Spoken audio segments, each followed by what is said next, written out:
প্রথম দিন কাটিয়ে আজকে তবে দ্বিতীয় দিনে পা।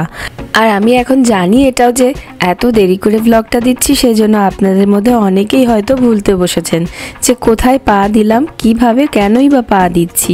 তবুও ভাবলাম যে বেশ কয়েকটা দিন পরে আজকে পুয়ের্তো রিকো সিরিজের সেকেন্ড ডে ব্লগটা দিচ্ছি, তাই জন্য একেবারে ফার্স্ট থেকে দেখে নিই যে প্রথম দিনে কি কি করলাম আর কোথায় কোথায় দিনটা কিভাবে কাটালাম। আর ঠিক তারপরেই থাকছে আজকে সারাদিন এই ওল্ড স্যান জুয়ান নামক শহরটার মধ্যে বেরিয়ে আর শহরটাকে দেখে চিনে কাটাবো।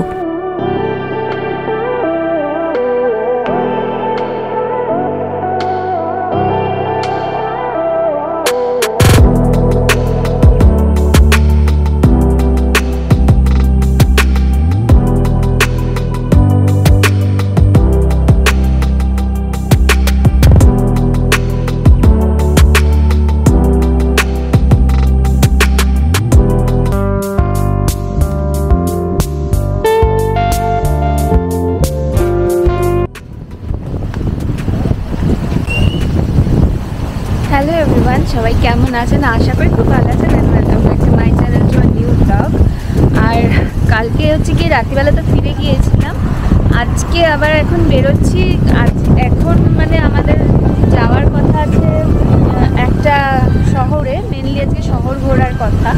তো সেজন্য সকাল থেকে রেডি হলাম। তো রেডি হতে হতে বেশ অনেকটা সময় লেগেছে, কারণ আমি ভেবেছিলাম যে আজকের দিনটাই হচ্ছে শহরে ঘোরা, তো আর আরেকদিন আছে, একটু ভালো করে সেজে গুজে বেরোবো। তো এমনিতে তো বাকি পুরোটাই হচ্ছে গিয়ে বিচের দিনগুলোতে বিচের জামা কাপড় পরা। তো আজকে ভাবলাম যে আর একটুখানি সময় লাগিয়ে রেডি হয়ে বেরিয়েছি। আমাদের এয়ারবিএনবিটা তো কালকে রাতে আপনাদের শেয়ার করতে পারিনি। এই যে এরকম একটা খুব সুন্দর জায়গায়, মানে এই দিকটাতে যাওয়া যায় খুব দারুণ আর কি। ওই নারকেল গাছগুলো আছে, ওই গাছগুলোর পরেও যে লোকগুলো দাঁড়িয়ে আছে ওইটার পরেই হচ্ছে গিয়ে সমুদ্র। আর এইটা হচ্ছে গিয়ে আমাদের এয়ারবিএনবি ভেতরটা। একবার চলো ওখানে, কারণ কালকে আর এই সময়টা পাবো না। ও রনকে নামো। হ্যাঁ, চুলটা খেতে গেল।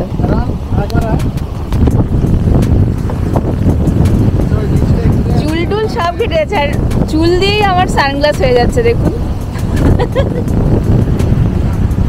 তো চলুন এখন যাই, একবার ওই সমুদ্রটার কাছটাই ঘুরেই আসি।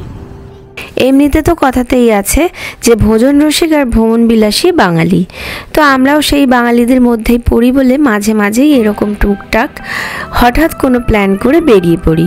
আর যদি কোনো রকম একটা বড় সুযোগ হয় তো তখন বড় একটা প্ল্যান করা যায়। তো সেই রকমই এই পুয়ের্তো রিকোটাও আমরা ঠিক করেছিলাম হঠাৎ করেই প্ল্যান করে। তো তার মধ্যে পুয়ের্তো রিকো আসার আগে যেরকমভাবে রিসার্চ করে জেনেছিলাম যে পুয়ের্তো রিকোতে কিন্তু মানুষ এমনি কোথায় যায়, হয় পাহাড়ের টানে যায়, না তো সমুদ্রের নেশায় যায়, অথবা মরুভূমিতে যায়। কিন্তু পুয়ের্তো রিকোতে 3 রকম প্রাকৃতিক সৌন্দর্য না থাকলেও আছে কিন্তু একই সঙ্গে 2 রকমের সৌন্দর্য। আর তার সঙ্গে রয়েছে একটা ট্রপিক্যাল রেন ফরেস্ট।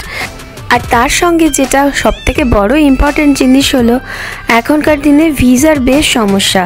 তো পুয়ের্তো রিকো আসতে গেলে যেহেতু এটা আমেরিকার বর্ডারের বাইরে হচ্ছে, বাট তবুও এর জন্য কোনো ভিসার আলাদা করে দরকার পড়ে না। আমেরিকার ভিসা থাকলেই পুয়ের্তো রিকোতে আসা যায়। যাই হোক, এই হলো গিয়ে আমাদের এই 2 দিনের জন্য এয়ারবিএনবিটা, ছোট্ট একটা এয়ারবিএনবি। এই এয়ারবিএনবিটারও বেশ ভালো রকমই রেন্ট নিয়েছে আর কি, পার নাইট প্রায় ওই $150 মতো। ছোটোর মধ্যে একটা ফ্যামিলির জন্য মোটামুটি ঠিকঠাকই। আর ঠিক এই জানলাটা দিয়ে দেখলে অপূর্ব সুন্দর একটা ভিউ পাওয়া যায়। দিনের স্টার্টে পিপি কি করছে? পিপি সাজুগুজু করছে, কারণ আজকে ইচ্ছে গিয়ে শহরে যাওয়ার, আজকে মেন শহরে। তো এবার এছাড়া তো বাকি সব দিনই হচ্ছে হয় বিচ, না তো হচ্ছে গিয়ে ওই জলে ভেজা মানে জঙ্গল। তো সেই জন্য শহর যেদিন সিটির মধ্যে ঘোরা, সেদিন ভেবেছিলাম যে একটু সাজবো বুঝবো, মেকআপ করবো মিনি। তাই জন্য অনেক সকাল আমি উঠে গেছি 7:15, 7টায়। প্রচন্ড হাওয়া, জাস্ট এই এয়ারবিএনবির পাশের বিচটা একটু ঘুরে নিচ্ছি, কারণ কালকে সকালে আমরা আর্লি বেরিয়ে যাব ওই বিচটাতে আসার সময় হবে না, ওয়েট, সেই জন্যে তাড়াতাড়ি চলে আসছি। এইখানটা হয়ে তারপর স্যান ওয়ানে যাব। বিভৎস হাওয়া, বালি উঠছে, গাড়ি যাচ্ছে, দাঁড়াও, চোখ খুলিস না, বালি যাচ্ছে।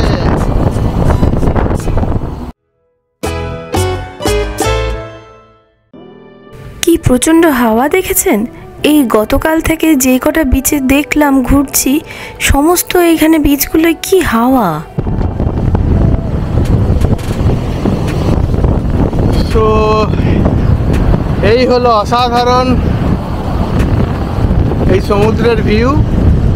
কি অপূর্ব দেখেছেন এই সৌন্দর্য, সত্যি মুগ্ধ হয়ে যাচ্ছি। এই রং যেন নীল আর সবুজের মিশ্রণ হয়েছে, আর দেখে একদম মনে হচ্ছে যেন স্বপ্নের মতো দৃশ্য। প্রকৃতির একটা অদ্ভুত যেন মনে হচ্ছে ছবি আঁকা জাস্ট এইখানটা। আর এত ভালো এই জায়গাটা আমরা পেয়েছি এয়ারবিএনবি, ঠিক এইখান থেকে একদম পেছন ঘুরে তাকালেই ট্যাচা করে আমাদের এয়ারবিএনবিটা। হ্যাঁ, আমরা হয়তো প্রথম রোটাতে পাইনি, জাস্ট তাড়াতাড়ি বুকিং করেছি বলে, কিন্তু যেইখানটার থেকে পেয়েছি সেই কর্নারটার থেকে এই জায়গাটাই দেখা যাচ্ছিল। আমাদের যে জানলাটা খুলে বলছিলাম, তো সেখান থেকে এই জায়গাটাই দেখা যাচ্ছিল। আর তার সঙ্গে এত অপূর্ব আজকের ওয়েদারটা হয়ে গেছে, মানে ভাবছিলাম যে বৃষ্টি হবে। ইনফ্যাক্ট ওয়েদারগুলো চেক করছিলাম তো বারবার করে, কারণ সত্যি কথা বলতে আমরা এ পর্যন্ত যেখানে বেড়াতে গিয়েছি সেখানে বৃষ্টি প্রচণ্ডভাবেই আক্রমণ করেছে আর কি। তো এখানেও ছিল বৃষ্টি, তো তাও হঠাৎ দেখলাম যে ওয়েদারটা ড্রাস্টিক্যালি চেঞ্জ হয়ে গেছে। আর এত সুন্দর রোদ বেরিয়েছে বলে রোদের আলো পড়ে যেন জলটা একেবারে ঝকঝক করছে, কাঁচের মতো মনে হচ্ছে। ওই টার্কোয়েস কালারটা যেন সত্যিই মনে হচ্ছে জল নয়, কোনো মূল্যবান রত্ন বুঝি। চলুন তবে এখন সমুদ্র ছেড়ে একটু শহরের মধ্যে গিয়ে ঢুকি। অ্যাকচুয়ালি আমরা যেখানে এয়ারবিএনবিটা নিয়েছিলাম সেখান থেকে গতকাল যেই সব জায়গাগুলো যাওয়ার কথা ছিল আর যেখানটায় গিয়েছিলাম সেই জায়গাগুলোর কাছাকাছি দেখে, আর এই শহরটাতেও আসতে ওই মিনিট 20-25 মতো সময় লাগবে এরকম দেখে এয়ারবিএনবিটা নিয়েছিলাম। তো সেই রকম মতো মিনিট 20 গাড়ি চালিয়ে আসার পরে এখানে একটা পার্কিং লট, এই পার্কিং লটগুলো এখানকার হচ্ছে গিয়ে পাবলিক পার্কিং, কিন্তু ফ্রি নয়। এখানে ওই সারা দিনের জন্য 24 ঘন্টায় পার 2 আওয়ার্সে ওরকম $6 মতো করে ভাড়া নিচ্ছে। আর তারপরে কার পার্কিং করে এবার একটু সকালের ব্রাঞ্চ করে নেব, কারণ না হলে সারা দিনটা আবার ঘুরতে অসুবিধা হবে বলে। একদম যেখানে পার্কিং গ্যারাজটা তার নিচেই মোটামুটি একটা রেস্টুরেন্ট খুঁজে ব্রাঞ্চ বা সকালে ব্রেকফাস্ট অথবা লাঞ্চ করার মতো অনেক রেস্টুরেন্ট আছে এখানে, বেশ ভালো রকম এখানে খাবার দাবার অ্যাভেলেবেল। এটা কিন্তু একটা খুব মাস্ট, আমি বলবো যে পুয়ের্টো রিকো আসার আগে আমরা দেখেছিলাম খুব দারুণ অভিনব খাবার লোকজনকে খেতে। তো যাই হোক, সেগুলো ট্রাই করব যদি দেখতে পাই আর কি। এখন আপাতত খুব কমন চেনা খাবার নিয়ে বসেছি। বেরোতে হবে।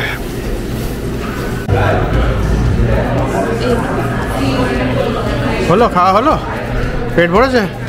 ওকে, তাহলে আমাদের একটু দেরি হলে এবার স্টার্ট করতে পারি। টামি ফুল, চলো এবার তাহলে শহর ঘুরি। আর অনেকগুলো জিনিস যেতে হবে, রাইট? ইয়েস আর নো ইয়েস ও ঠিক আছে, যা আছে যতটা পেরেছে খেয়েছে। চলুন, এবার পেট ঠান্ডা হয়ে গেছে তো মনও ঠান্ডা। বেশ কিছুক্ষণের জন্য এখন তৃপ্তি করে আর শান্তি করে ঘোরা যাবে, কারণ খাবারটা না খুব পছন্দসই হয়েছিল জানেন তো। যাই হোক, বাইরে এসে বাঙালি আবার প্রথমেই বললাম যে খাবারটা যদি ঠিকঠাক না হয় তখন আবার ঘোরাটাও কেমন খুঁত করে ঘুরতে হয়। তো যাই হোক, এখন যে শহরটার মধ্যে দিয়ে ঘুরছি সেটার নাম তো বললামই যে পুরনো স্যান ওয়ান শহর। তো এই শহরটি হচ্ছে, স্যান ওয়ান হলো গিয়ে পুয়ের্টো রিকোর রাজধানী, আর তার সঙ্গে শহরের বয়সও 500 বছরেরও বেশি পুরনো। আর এই শহরের রাস্তা আর আশপাশের বাড়িগুলো দেখে অবিকল মনে হচ্ছে না যে কোনো একটা ইউরোপীয় স্ট্রিটে বুঝি ঘুরে বেড়াচ্ছি। তার কারণই হচ্ছে 1508 সালে স্প্যানীয় অভিযাত্রী হুয়ান পন্সে দে লিওন নামক তিনি পুয়ের্টো রিকোতে প্রথম ইউরোপীয় বসতি স্থাপন করেন। এবং তারপর থেকেই এখানে স্প্যানিশ এবং আফ্রিকানদের এক মিলিত কালচার দেখা যায়, যার ফলেই এখানকার স্ট্রিটগুলোতে এক ইউরোপিয়ান প্রতিচ্ছবি আমরা দেখতে পাচ্ছি। আর এই স্যান ওয়ান শহরটা হলো পুয়ের্তো রিকোর সমস্ত শহরগুলোর মধ্যে ওয়ান অফ দ্য ওল্ডেস্ট শহর।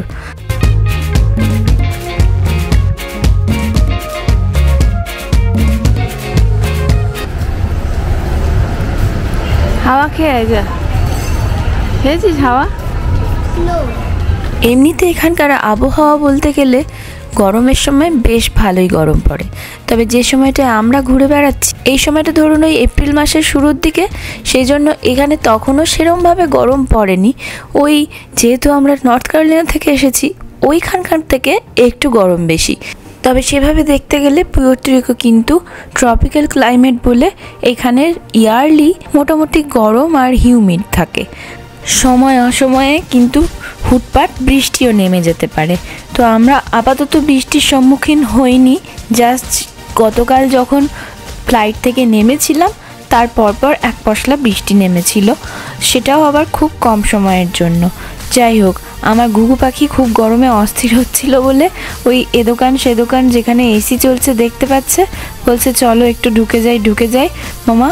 ওই জন্য আমি বললাম আর কি যে এখানকার ওয়েদারের জন্য ও একটুখানি গরম গরম বলছে। আর তার মধ্যে সমস্ত রাস্তাটাতেই তো এরকম হেঁটে হেঁটে একটা জায়গায় গাড়ি পার্ক করে তারপরে ঘুরে বেরিয়ে দেখতে হয় পুরো শহরটা। যাই হোক, আমরা এখন এই প্লাজাটায় এসেছি। এইটা হচ্ছে গিয়ে স্যান ওয়ানের কেন্দ্রীয় এক ঐতিহাসিক চত্বর, যেটি বহু শতাব্দী ধরে শহরের সামাজিক, রাজনৈতিক, সাংস্কৃতিক জীবনের কেন্দ্রবিন্দু হিসেবে বিবেচিত হয়ে আসছে। মূলত এই প্লাজাটা তৈরি হয়েছিল সামরিক মহড়ার স্থান হিসেবে, আর তার জন্যই সেখান থেকে নামটা এসেছে প্লাজা দে আর্মাস, অর্থাৎ কিনা অস্ত্রের চত্বর। 1600 শতকে নির্মিত হয়েছিল এমনিতে এই প্লাজাটি, তবে পরবর্তী ক্ষেত্রে জনগণের জমায়েত, উৎসব ও বিশ্রামের স্থান হিসেবে রূপান্তরিত হয়। চত্বরের আশেপাশে রয়েছে বহু প্রাচীন ও গুরুত্বপূর্ণ ভবন, যেমন পুরাতন সিটি হল, দোকানপাট, ক্যাফে ও ঐতিহ্যবাহী স্থাপত্য। চত্বরের মাঝখানে আছে একটি চমৎকার ফোয়ারা এবং অনেক বেঞ্চি পাতা রয়েছে দেখতে পাচ্ছি আমরা, আর তার ওপরে এরকম গাছের ছায়া করা আছে। আর এত পায়রা উড়ে বেড়াচ্ছে, টুকটাক খাবার ঠেলাও ঘোরাফেরা করছে, আর আছেও কিছু স্টল খাবার জন্য। আগে ওই যে বললাম তখন যে ছাতা টাঙানো থাকে, ওপরে একটা রাস্তা আছে, সেই রাস্তাটাতে এখন বলতে ছাতা টাঙানো নেই আর কি। তো সেটা হচ্ছে গিয়ে এখন ক্রিসমাসের মতো করে, মানে ক্রিসমাসে যেরকম সাজিয়েছিল সেই সাজানোটাই রয়ে গেছে। তো আমরা বেরোনোর পর থেকে আপাতত সেই জিনিসটাই খুঁজছি, এখনও পর্যন্ত সেই স্ট্রিটটায় পৌঁছে উঠতে পারিনি। তো চলুন, রাস্তায় লোকজনকে জিজ্ঞেস করে নিয়েছিলাম আর কি যে ওই জায়গাটা কোনখানটা, ওই স্ট্রিটটা। তো এখন ওখানটাতে যাই।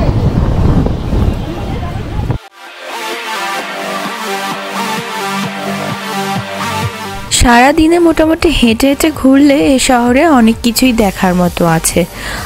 যেমন অলিগলি ধরে এরকম সুন্দর সুন্দর রঙিন রঙিন বাড়ি, আর এরকম সিমেন্ট দিয়ে বাঁধানো ইটের রাস্তা, তেমনই আছে বেশ কিছু চার্চ আর দুর্গ। তবে এখন আমরা সকাল থেকে যেই জায়গাটা দেখবার জন্য ঘুরছি, ওই যে বললাম যে ওই ছাতাওয়ালা একটা রাস্তা আর কি, এই যে এইখানটা দেখতে পাওয়া যাচ্ছে না, এই রাস্তাটার ওপরটাতে, এখানটাতেই অন্যান্য সময় আর কি বছরের ছাতা দিয়ে খুব সুন্দর করে সাজানো থাকে। তবে এখন রয়েছে ক্রিসমাস লাইট, আর যদিও এই জায়গাটা দেখছি ব্যারিকেড দিয়ে বন্ধ করে রেখেছে।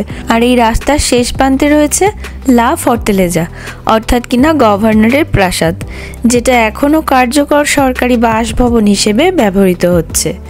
আর এই রাস্তাটাও পেয়েছে ওয়ার্ল্ড হেরিটেজ সাইট হিসেবে আখ্যা। শুধু রাস্তাটাই নয়, এমনিতেও এই শহরটা পুরোটাই ইউনেস্কো দ্বারা ওয়ার্ল্ড হেরিটেজের সাইট হিসেবে অনুমোদিত হয়েছে। মনোরম রঙিন পাথরের রাস্তা, যা ইতিহাস, সংস্কৃতি আর সৌন্দর্যের এক অপূর্ব সংমিশ্রণ। সব মিলিয়ে এ যেন এক সময়কে থামিয়ে দেওয়ার মতো অপার্থিব সৌন্দর্য। আর তার সঙ্গে এই রাস্তাটা দিয়ে হাঁটলে যেন ইতিহাস ও আধুনিকতার এক অপরূপ মেলবন্ধনের মধ্যে দিয়ে হেঁটে চলেছি মনে হচ্ছে। তাই না? দেখুন রাস্তার ঘর বাড়িগুলো সমস্ত কিছুর মধ্যেই একটা অদ্ভুত রকম আধুনিকতা, আবার যেন মনে হচ্ছে অনেক ইতিহাসকে সাক্ষী করেও দাঁড়িয়ে রয়েছে এই বাড়িগুলো, এবং রাস্তার এক একটা ইটও যেন বলে যাচ্ছে অনেক ইতিহাসের কথা। তবে চলুন, এতই যখন দেখে মনে হচ্ছে ইতিহাস বলছে, এবার সত্যিকারেই এক ঐতিহাসিক জায়গাতেই যাব। তবে তার আগে এই মজাদার একটা জায়গায়, এটা নিয়ে আমি একটা রিলস বানিয়েছিলাম। তো যাই হোক, এখন সেই জায়গাটাতে এসে পৌঁছে গিয়েছি। এইটার যে কত ভিডিও টিভিতে দেখেছি, আর তারপরে আজ সেই জায়গাটায় নিজেরা দাঁড়িয়ে আছি, ভাবতেই পাচ্ছি না কি মজাদার জায়গাটা। জায়গাটাই বলছিলাম যেখানটা পিজিয়েন্সদের খাবার কিনতেও পাওয়া যায়, আর এখানে পুরো পিজিয়েন্সদের খাওয়ানোর জন্য জায়গাটা ফেমাস। পার্ক ডে লাস প্যালোমস জায়গাটার নাম। এখান থেকে খুব ভালো ভিউও পাওয়া যায় স্যান ওয়ান নদীর। এটা ওপেন ওশেন নয়, কিন্তু স্যান ওয়ান ওয়াটার্স আছে। তো রন একটু ব্যস্ত হয়ে পড়েছে। কি Ron, how many are there?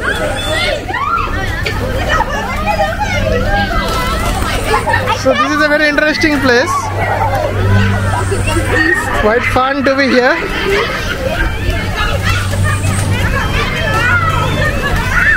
So many pigeons. This is one of the popular places, we should say. One of the popular places where children and everybody finds fun to be here.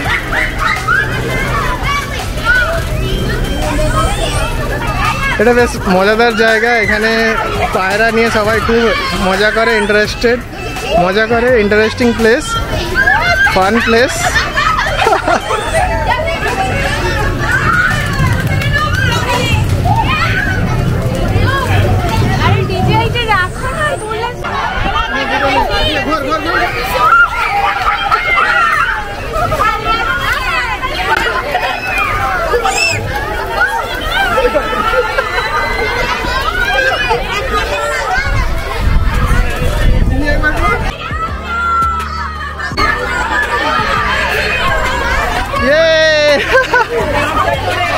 পটি করে দেবে।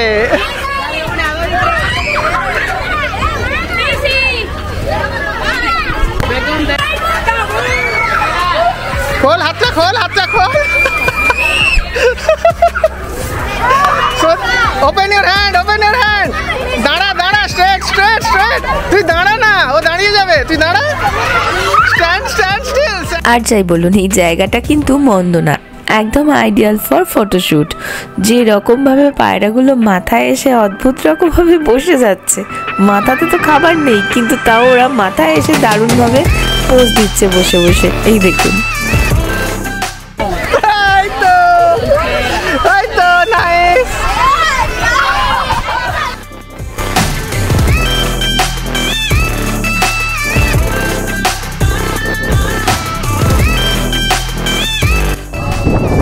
Good, you got 2 feathers. পুরো শহর জুড়েই বলতে গেলে কোথাও না কোথাও কিছু না কিছু ঐতিহাসিক স্থান, এবং তার সঙ্গে শপিং করার জন্য টুকটাক বেশ সুন্দর সুন্দর আর্টিস্টিক জিনিসপত্র বিক্রি হচ্ছে। এমনকি জামা কাপড়ও খুব সুন্দর সুন্দর, যা বিচে পরা যায় এবং গরমের মধ্যে শহরে পরে ঘোরা যায়। আর তাছাড়া ঘরবাড়ি সাজিয়ে রাখার জন্য খুব সুন্দর সুন্দর জিনিসপত্র বিক্রি হচ্ছে, এবং আছে প্রচুর রেস্টুরেন্ট ছড়িয়ে ছিটিয়ে। সো আমরা প্রথম ক্যাসেলের উদ্দেশ্যে যাচ্ছি, ক্যাসেল স্যান ক্রিস্টোবল। আমেরিকাতে খুব অনেক না হলেও কিন্তু পুয়ের্তো রিকো আসার পর থেকেই বেশ ভালো রকম এটা চোখে পড়ছে। এমনকি রাস্তায় তারপরে অনেক রেস্টুরেন্ট, দোকান, সমস্ত জায়গাতে, ওয়ালমার্টগুলোতে তো ভর্তি স্প্যানিশীয় ভাষায় লেখা আছে। ওই রাস্তাটা দিয়ে হেঁটে হেঁটে আস্তে আস্তে শেষে এইখানটায় পৌঁছলাম। এখন তো যাচ্ছি, ওই যে দীপ বলল যে একটা ক্যাসেল, অ্যাকচুয়ালি স্প্যানিশে এইখানে যেই আমরা মেনলি যাচ্ছি একটা ফোর্ট বা দুর্গতে, কিন্তু স্প্যানিশে এখানে এটার নাম ক্যাসেলই বলছে। তো যাই হোক, ওইখানে যাওয়ার রাস্তায় এত সুন্দর এরকম চারিদিকে ছাতা পেতে পেতে চেয়ার বসানো আছে, বেঞ্চি পাতা আছে, সমস্তই রেস্টুরেন্ট, বসে সুন্দর করে খাওয়া যায়, কিছুক্ষণ হ্যাং আউট করা যায়, কারণ এই যে জায়গাটা পুরোটাই তো ওপেন, আর যেহেতু বেশ গরম গরম ওই জন্য মাঝে মাঝে বসে একটুখানি জিরিয়ে নিতেও ভালো লাগে, কোনো পানীয়ের সাথে অবশ্যই। আর এই জায়গাটা এরকম লেখা আছে দেখুন, যেমন আমাদের সব জায়গাতে, কলকাতাতেও এখন প্রচুর জায়গাতে এরকম লেখা আই লাভ কলকাতা, বা এখানে লেখা আছে আই লাভ স্যানওয়ান। তো আমরা এখানে একটুখানি দাঁড়িয়ে ছোট্ট করে ফটো তুলে নিলাম। পাশেই একটা জুস কর্নার আছে, তবে এখন আর জুস টুস কিছু খাবো না, কারণ মোটামুটি তখন যা খেয়েছিলাম তাতে আপাতত পেটটা ভরেই রয়েছে। যদিও অনেকক্ষণ হয়ে গেছে, মাঝখানে ডিহাইড্রেটেড যাতে না হয়ে যায় তার জন্য পর্যাপ্ত পরিমাণে ব্যাগে জল, গ্যাটোরেট, মানে যেগুলো হেলথ ড্রিঙ্ক আর কি, সেই সমস্ত জিনিস নিয়ে ঘোরা ভালো, স্পেশালি এই গরমকালের সময়টাতে।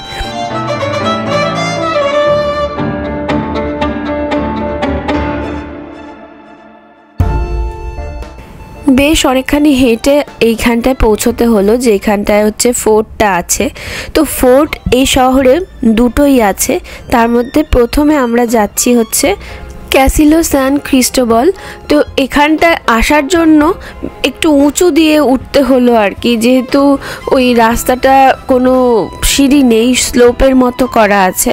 তো এই জায়গাটা একটু খাড়াই, একটু সময় হাতে নিয়ে আর ধৈর্য ধরে উঠতে হবে। বাচ্চা নিয়ে উঠতে গেলে আবার রন একটু খেপেই যাচ্ছে মাঝে মাঝে, জানেন তো, যে এত কেন হাঁটাচ্ছ, সেই সকাল থেকে ও এবার একটু অস্থির হচ্ছে।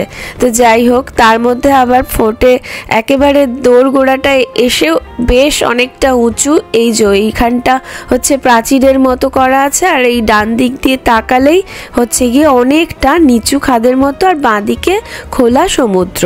কি চমৎকার যে ভিউখানা, মানে ওইখানটা একটুখানি দাঁড়িয়েছিলাম জাস্ট প্রাচীরটার ধার দিয়ে, একদম খোলা সমুদ্র, কি অপূর্ব দেখতে লাগছে। এটা স্প্যানীয় ঔপনিবেশিক শাসন আমলের নির্মিত হয়েছিল, এবং পুয়ের্তো রিকোকে যেহেতু ক্যারিবিয়ানদের দেশ বলা হয়, সেই জন্য ক্যারিবিয়ান অঞ্চলের সবচেয়ে বড় ইউরোপীয় ফোর্ট বলতে গেলে এই ফোর্টটা। আর সাধারণত আমরা তো জানি, ইতিহাসের পাতায় পড়ে আসছি সেই ছোট থেকে, যে কোনো দুর্গ বা ফোর্ট কেন নির্মিত হয়, যে শত্রুপক্ষের হাত থেকে বাঁচবার জন্য।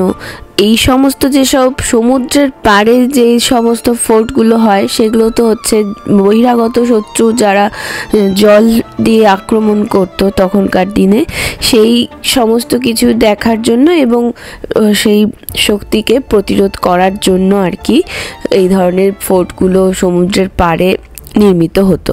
তো এটিও তাই হয়েছিল সেই সময়কালে। আমরা আপাতত ভেতরে ঢুকে গিয়েছি, আর এন্ট্রি ফি নিল হচ্ছে পার পারসন $10 করে। আর এই দেখুন, এই জায়গাটাই আমি বলছিলাম, মানে এটাই বাইরে থেকে দেখছিলাম যে একটা প্রাচীরের পাশ দিয়ে, আর এটার ভেতরে যে ভিজিটার সেন্টারটা আছে তার মধ্যে এমনি একটা ম্যাপ তো দিচ্ছেই সঙ্গে। এই ভিজিটার সেন্টারে যেরকম সুভিনিয়ার অনেক কিছু পাওয়া যায় আর কি, সেটা এই শহরটার রিলেটেডও হতে পারে, আবার এই ফোর্টটাকে নিয়েও হতে পারে, এবং আইল্যান্ডটারও নানা রকম কিছু এখানে বিক্রি হচ্ছে। এখন আমরা আপাতত ফোর্টটার উপরে ছাদে উঠে চলে এসেছি, আর নিচের যেসব ঘরগুলো আছে সেই ঘরগুলোর মধ্যে একটু মিউজিয়ামের মতো করে আর কি ফোর্ট সংক্রান্ত সংশ্লিষ্ট তথ্যাবলী দেওয়ালে দেওয়ালে লেখা আছে। আর তাছাড়া যেসব সৈনিকরা এইখান থেকে যুদ্ধ করতেন আর কি, তাদের ব্যবহৃত কিছু হেলমেট ধরুন, তখনকার দিনে যেসব পরে, মানে বর্ম মাথায় যে সব কিছু পরে যুদ্ধ করতো আর কি, সেই কিছু নিদর্শন নিচের ঘরগুলোতে সাজানো আছে। আর তাছাড়া যে ধরনের বন্দুক, কামান এবং কামানের মধ্যে যেই গোলা বারুদ ব্যবহার করতেন আর কি, সেইগুলোও এখানে অনেক জায়গায় একদম স্তূপাকৃতির মতো করে রাখা আছে পর্যটকদের দেখার জন্য। কি বড় বড় কামানের ওই যে গোলাগুলো হয়, একটার সাইজই বোধহয় 50 কেজি ওজনের হবে। তখন কত জনে মিলে দেখি না মাঝে মাঝে সিনেমাগুলোতে পুরোনো দিনের, যে কতজন মিলে একটা কামানের ভেতরে একটা ওইরকম গোলা ঢোকাচ্ছে।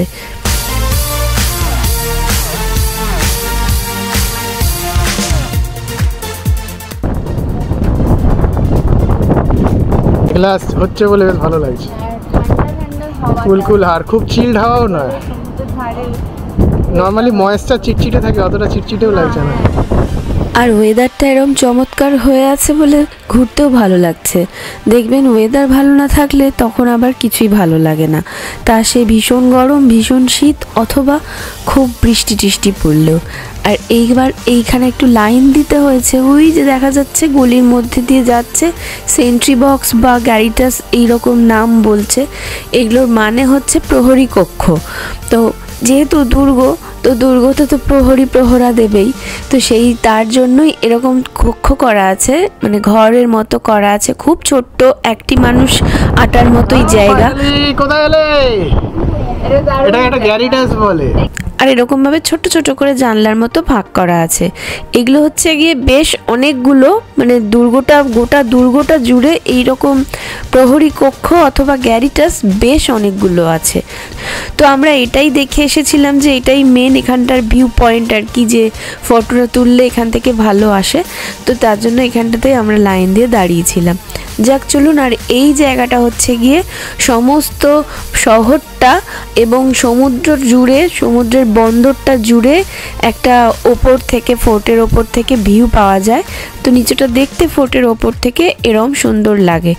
এইখানে আরও দোতলাতে বেশ কয়েকটা ঘর ছিল, যাওয়া যায় আর কি ফোর্টে, বাট সেখানে সেরকম কিছু রাখা নেই।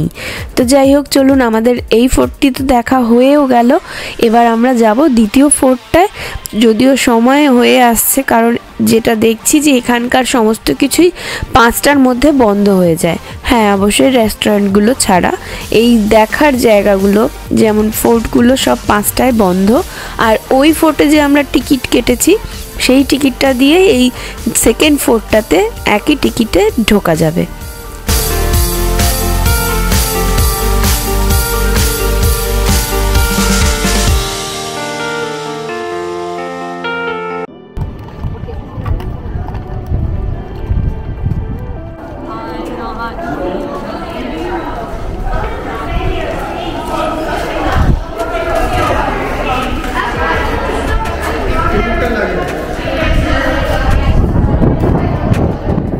ব্যবস্থা করা আছে এখানে টিকিট।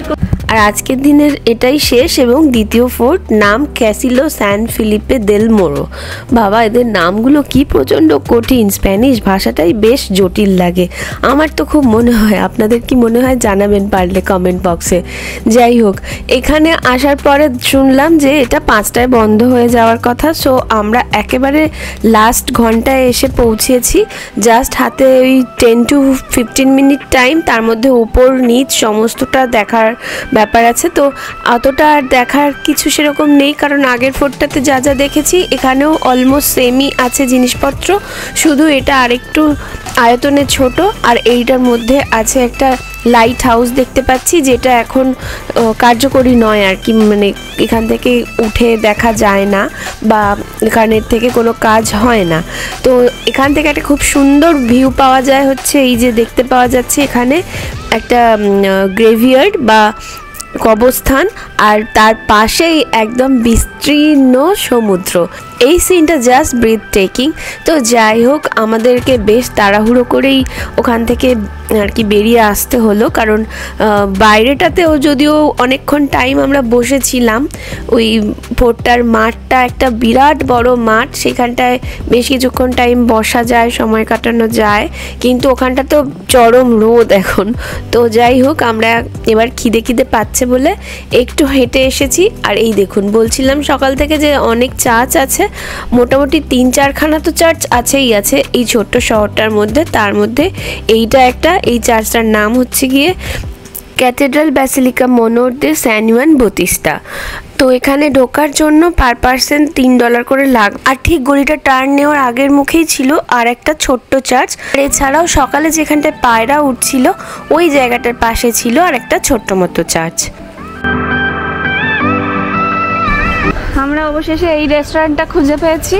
তো সকাল থেকে তো টুকটাক নিজেদের কাছে যা খাবার ছিল খেয়েছি, আর মাঝখানে তো একদম মর্নিংয়ে ব্রেকফাস্ট করেছিলাম। তো এই রেস্টুরেন্টটা খুঁজে, এইরকম স্ট্রিটেই এই রেস্টুরেন্টটা, প্রচুর রেস্টুরেন্ট আছে। তো আমরা একটুখানি এই লবস্টার জাতীয় জিনিস খাবো বলে ভাবলাম, তো এই জন্য এখানে ঢুকছি।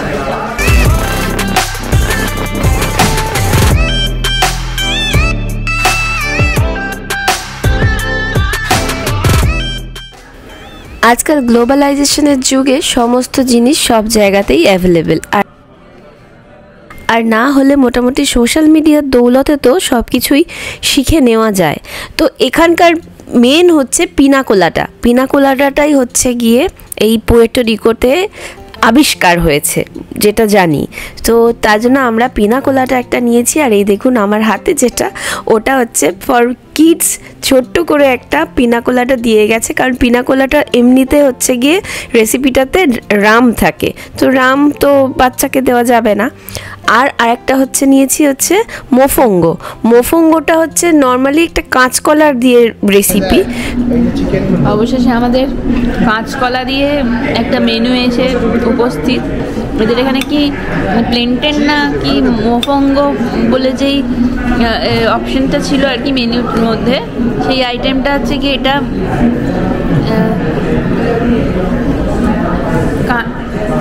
এটা হচ্ছে কাঁচকলা দিয়ে বানানো, কিন্তু খেতে খুব সুন্দর। মানে কাঁচকলা দিয়ে আমরা কোফতা খাই, কাঁচকলার কোফতা, তারপর কাঁচকলা হচ্ছে গিয়ে শুক্তো টুক্তোতে তো দিই। এটা দারুণ জাস, মানে এদের নানা রকম সস থাকে, সস দিয়ে দেওয়া আছে। তো এটাও কিন্তু খেতে খুব সুন্দর। আমি বললাম না যে এখানকার খাবারের খুব ভালো ভালো ভ্যারাইটি দেখেছিলাম, যদিও আমরা লবস্টার খাওয়া বলেছিলাম, বাট একটা লবস্টারের প্লেটের দাম হচ্ছে $60 to $65। তো তার জন্য ভাবলাম ভাই থাক, লবস্টার না হোক, লবস্টারের বাচ্চাই সাহি।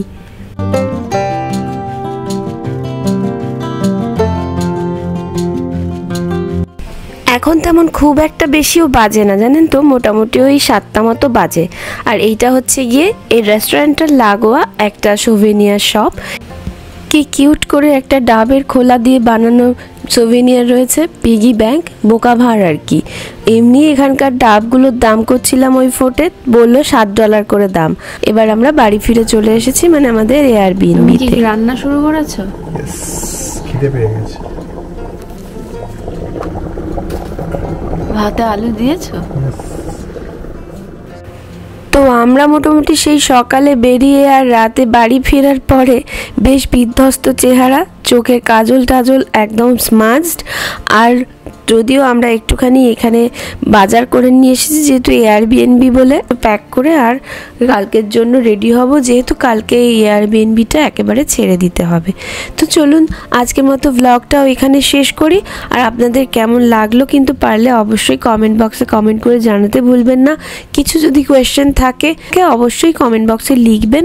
আর সকলে খুব খুব ভালো থাকবেন, সুস্থ থাকবেন এবং সাবধানে থাকবেন। আর ব্লগটা ভালো লাগলে প্লিজ একটু লাইক, শেয়ার, আর চ্যানেলটা ভালো লাগলে একটু সাবস্ক্রাইব করার রিকোয়েস্ট রইল। ফেসবুক থেকে যারা দেখছেন তারা প্লিজ পারলে একটু পেজটা ফলো করে নেবেন। Thank you so much for watching.